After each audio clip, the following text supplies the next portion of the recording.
네, 요즘 테슬라 주가가 떨어져서 불안한 생각이 드시는 분 또는 너무나 기쁜 마음으로 추가 매수를 하시는 분들이 많이 계실 것 같습니다. 벤자민 그레이햄이 현명한 투자자에서 말했었죠. 주식시장인 미스터 마켓은 조울증 환자라고 보면 된다고 말입니다. 이미 경고되었던 거시경제 상황, 또 회사의 운영 방향에 대한 힌트가 충분히 있었음에도 갑자기 뒤늦게 더 떨어지기도 합니다. 물론 최근 기가베를린 공장에서의 테러 사건이 상황을 더 악화시키기도 했고, 또 BYD의 기세에 테슬라가 전기차 시장을 독점하는 것은 조금 불투명해진 상황인 것도 사실이긴 합니다.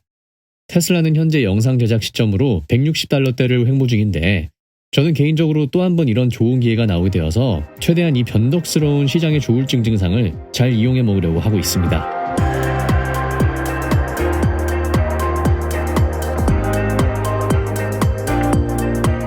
저희 채널 특성상 회사의 펀더멘탈만을 이야기하기에 차트가 거의 등장하는 법은 없지만 오늘은 테슬라 차트를 한번 보려고 하는데요. 테슬라가 $160 부근을 터치했을 때는 보시다시피 2020년 11월 그리고 2023년 1월에 시점이 있었습니다. 개인적으로 생각했을 때 여러 상황을 놓고 보자면 지금 테슬라라는 회사에 열정적으로 투자를 하지 않을 이유가 없다고 판단돼서 엄청난 확신을 가지면서 추가 매수를 계속하고 있는데요. 그 이유를 이성적이게 정리를 해보면 아주 침착한 마음으로 매수를 하는 것이 가능해집니다. 2020년 11월 때 테슬라, 이때도 $160대였는데 20년 3분기에 인도량은 13만 9천 대가량을 기록을 했고 세미트럭 그리고 사이버트럭은 없는 상황입니다. 자율주행 소프트웨어는 FSD 베타 7이었는데요. 폴 마스 카탈로그님이 꾸준하게 올려주셔서 이때 수준을 확인을 해볼 수가 있는데 비보호 좌회전인 상황에서 속도를 제대로 못 내서 개입을 하게 만들었고 또 반대편에서 오는 트럭과 주차되어 있는 차 사이를 지나가는 것이 무서운 수준의 FSD였습니다. 사용자는 겁이 나서 바로 핸들을 잡고 시도할 생각조차 안 드는 정도의 수준이었는데요. 이때는 옵티머스의 발표 이전이었으며 또 전 세계적으로 슈퍼차저의 숫자는 2만 개에 불과했던 시절이죠. 테슬라 에너지 스토리지 비즈니스는 3GW시어치의 메가팩이 전개된 상황입니다. 그리고 또 다른 $160대의 시점 2023년 1월입니다. 이때 당시 인도량은 약 40만 5천 대를 기록을 했고 또 바로 한 달 전에 세미트럭의 인도가 시작되었던 때죠.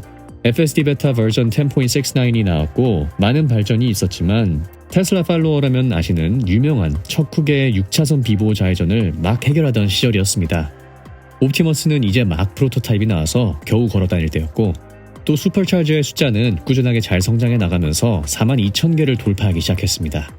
테슬라 에너지 비즈니스의 메가팩 전개 에너지 용량은 6GWh를 달성했죠. 물론 사이버트럭은 아직 동화 속 이야기였지만요. 자, 이제 2024년 3월 중순의 시점입니다.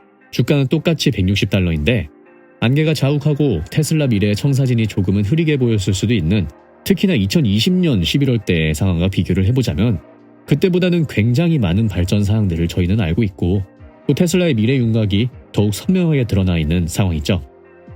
지금 포드 GM을 포함한 거의 자동차 업계 대부분이 테슬라의 NACS 네트워크에 합류함으로써 테슬라가 북미 전기차 충전의 표준이 된 지는 오래고 마지막으로 확인한 테슬라의 23년도 4분기 인도량은 48만 대였습니다.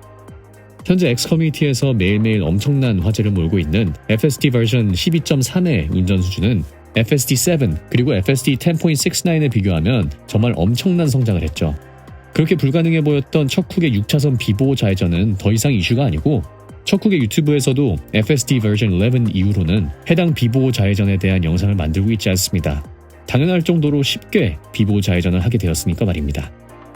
또 테슬라의 메가팩 에너지 사업은 엄청난 성장을 보여주죠.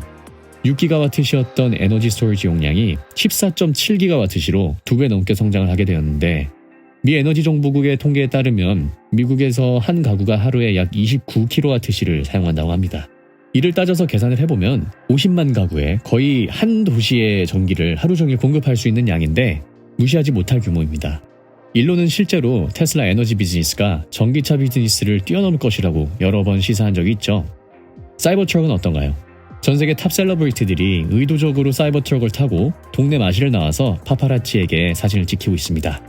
광고를 하지 않아도 알아서 광고가 되고 있는 시점이죠.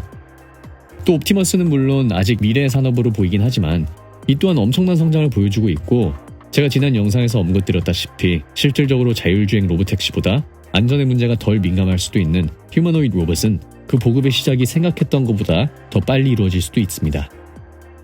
이렇게 상황이 다방면으로 더 좋아지면서 점차 전기차 회사가 아닌 에너지 솔루션 그리고 AI 회사의 모습을 갖추어가고 있음에도 불구하고 테슬라를 한낱 전기차 회사로만 보고 있는 근시안적인 월스트리트의 기관들 덕분에 엄청난 박앤세일을 하는 중입니다.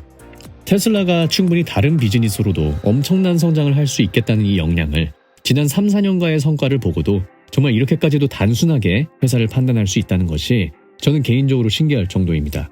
로보택시의 가능성, 또 휴머노이드 로봇의 가능성, 에너지 비즈니스 수익 성장의 가능성을 철저하게 0으로 놓고 회사를 평가하는 것이 과연 올바른 가치 평가일지 개인적으로는 잘 모르겠습니다.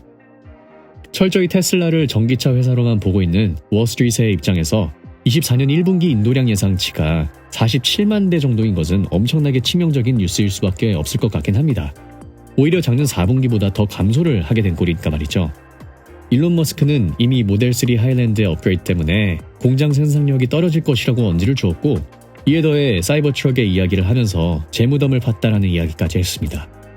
물론 당장의 생산량이 줄어들면서 엄청난 성장주로 평가를 받고 있는 테슬라가 매분기 서프라이즈를 내며 성장을 해도 모자랄 상황에 역성장을 한다는 것은 엄청난 마이너스로 보이긴 합니다만, 이는 테슬라를 순전히 아직도 전기차 회사로만 보고 있는 지난 4, 5년간의 근시안적인 관점을 아직도 월스트리트이 버리지 못했다는 평가라는 생각밖에 들진 않고, 어떻게 보면 이런 성향을 가진 월스트리트이 있기에 이렇게 좋은 회사를 값싼 가격에 살 수 있다는 것이 참 다행이라는 생각이 들기도 합니다.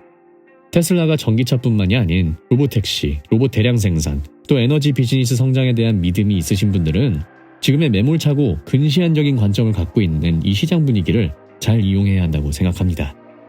지금까지 테크피드였습니다. 시청해주셔서 감사드립니다.